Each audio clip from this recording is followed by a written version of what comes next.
বহু ক্ষেত্ৰত মই ভাবো যে জুবিনৰ মৃত্যু জুবিনৰ হত্যা জুবিনৰ মৃত্যু জুবিনৰ দুখজনকভাৱে জুবিন আমাৰ মাজৰ পৰা আঁতৰি যোৱা এই ঘটনাই প্ৰতিজনকে কৰবাত নহয় কৰবাত আমাৰ অন্তৰ আত্মাক আঘাত দিছে আৰু এজন জুবিনৰ অনুৰাগী হিচাপে মই তাৰ ব্যতিক্ৰম নহয় আৰু সেয়েহে এটা দিনৰ ভিতৰতে ছিংগাপুৰত পোষ্টমৰ্টেম কৰি দিল্লীলৈকে তেখেতৰ পাৰ্থিৱ শৰীৰ লৈ অহা দিল্লীৰ পৰা অসমলৈ লৈ আহি তেখেতক লাখ লাখ ৰাইজৰ দৰ্শনৰ বাবে পাৰ্থিৱ শৰীৰক সুৰক্ষিত কৰি ৰাইজৰ দৰ্শনৰ বাবে মুকলি কৰি দিয়া আৰু শেষত সোণাপুৰত এক সুন্দৰ স্থানত তেখেতক বিদায় দিয়া এই সমগ্ৰ প্ৰক্ৰিয়াটোত মই অসমৰ মুখ্যমন্ত্ৰী হিচাপে নহয় জুবিনৰ এজন অনুৰাগী হিচাপে নিজকে নিয়োগ কৰিছিলোঁ যোৱা ফেচবুক লাইভত মই ৰাইজক প্ৰতিশ্ৰুতি দিছিলোঁ যে জুবিনক ন্যায় দিয়াৰ দায়িত্ব ৰাজ্য চৰকাৰৰ আৰু ৰাজ্য চৰকাৰে সেই দায়িত্ব নিষ্ঠাৰে সৈতে পালন কৰিব আৰু আপোনালোকে দেখিলে ইয়াৰ ভিতৰতে আমি এই ঘটনাৰ লগত জড়িত বুলি সন্দেহ কৰা শ্যামকানু মহন্ত সিদ্ধাৰ্থ শৰ্মা শেখৰজ্যোতি ভূঞা অমৃতপ্ৰভা মহন্ত আটাইকে আমি গ্ৰেপ্তাৰ কৰিলোঁ আৰু 14 দিনৰ বাবে পুলিচৰ ৰিমাণ্ড ল'বলৈ সক্ষম হ'ল সাধাৰণতে কোনো ন্যায়ালয়ে 14 দিন পুলিচ ৰিমাণ্ড নিদিয়ে এই ক্ষেত্ৰত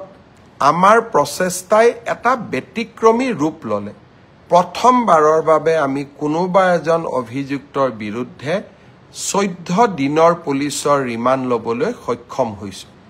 যিসকল অধিবক্তা আছে তেওঁলোকে জানে আদালতে 3 দিন 4 দিন কৰি ৰিমাণ্ড দিয়ে কিন্তু একেলগে আমি 14 দিনৰ ৰিমাণ্ড ল'বলৈ সক্ষম হ'লোঁ এতিয়া আমাৰ অপেক্ষা ছিংগাপুৰত থকা অসমীয়া লোকসকলে যাতে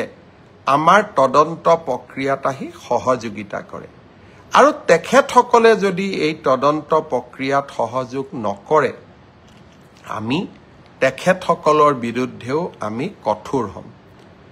বহুতৰ প্ৰশ্ন আছিলে যে ছিংগাপুৰত পোষ্টমৰ্টেম হ'ব ৰিপৰ্ট পাম নে নাপাম যোৱাকালি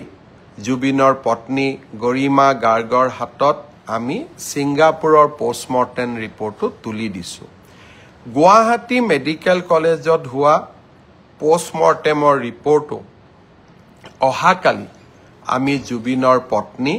গৰিমাৰ হাতত তুলি দিম পোষ্টমৰ্টেম ৰিপৰ্টটো গুৱাহাটীৰ পোষ্টমৰ্টেম ৰিপৰ্ট ৰাজহুৱা কৰিব নকৰিব সেই সিদ্ধান্ত আমি গৰিমাৰ ওপৰত এৰি দিম আমি গৰিমাৰ ওচৰত বা গৰিমাৰ হাতত আমি পোষ্টমৰ্টেম ৰিপৰ্ট গতাই দিম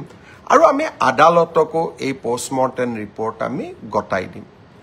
আপোনালোকক জনাবলৈ পাই মই সুখী হৈছোঁ যে জুবিনক ন্যায় দিয়াৰ ক্ষেত্ৰত আমি আৰু এটা ডাঙৰ কাম কৰিবলৈ সক্ষম হৈছোঁ ন্যায়িক তদন্ত প্ৰথমবাৰৰ বাবে গুৱাহাটী উচ্চ ন্যায়ালয়ৰ মাননীয় মুখ্য ন্যায়াধীশ গৰাকীক আমি আহ্বান জনাইছিলোঁ যে জুবিন গাৰ্গৰ মৃত্যুৰ তদন্ত কৰিবলৈ এখন জুডিচিয়েল কমিশ্যন ন্যায়িক আয়োগ গঠন কৰিব লাগে আৰু এই ন্যায়িক আয়োগত ৰিটায়াৰ্ড জাজ নহয় অৱসৰপ্ৰাপ্ত ন্যায়াধীশ নহয় হাইকোৰ্টৰ বৰ্তমান ন্যায়াধীশ এজনক নিযুক্তি দিব লাগে আমাৰ অনুৰোধত মাননীয় উচ্চ ন্যায়ালয়ৰ মুখ্য ন্যায়াধীশ ডাঙৰীয়াই এজন বিচাৰপতি জাষ্টিস সৌমিত্ৰ শইকীয়াক এই আয়োগখনৰ অধ্যক্ষতা কৰিবলৈ অনুমোদন জনাইছে যিসকল লোকে এই বিষয়ত দৃষ্টি ৰাখে তেওঁলোকে নিজেই জানে যে হাইকোৰ্টৰ সিটিং জাজে জুডিচিয়েল কমিশ্যন হেড কৰা আমাৰ ৰাজ্যত কৰবাত আগত এবাৰ বা দুবাৰ হ'ব পাৰে কিন্তু ই স্বাভাৱিক নহয় অহা কালি আমি জাষ্টিস সৌমিত্ৰ শইকীয়া আয়োগ গঠন কৰিম মই গুৱাহাটী উচ্চ ন্যায়ালয়ৰ মাননীয় মুখ্য ন্যায়াধীশ ডাঙৰীয়াক ধন্যবাদ জনাইছোঁ আৰু এতিয়া যিসকলে ইউটিউব ফেচবুক টুইটাৰত জুবিনৰ হত্যাৰ বিষয়ে বিভিন্ন তথ্য দাঙি ধৰিছিল এতিয়া তেওঁলোকৰ দায়িত্ব হ'ব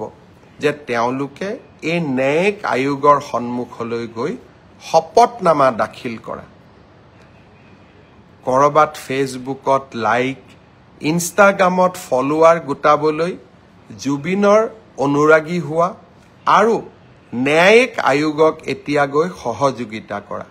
আমি নিশ্চিতভাৱে সেই সকলৰ প্ৰতি লক্ষ্য ৰাখিম যিসকলে ফেচবুক আৰু ইনষ্টাগ্ৰামত বিভিন্ন কথা ক'লে এতিয়া তেওঁলোকে ন্যায়িক আয়োগৰ আগত শপতনামা দাখিল কৰাৰ দায়িত্ব পালন কৰিব নে নাই নাও the ball will be in there court তেওঁলোকে এতিয়া ইয়াক কেনেকৈ ব্যৱহাৰ কৰে তাৰ পৰাই আমি প্ৰমাণ পাম যে কোন আচলতে কিমান জুবিনৰ অনুৰাগী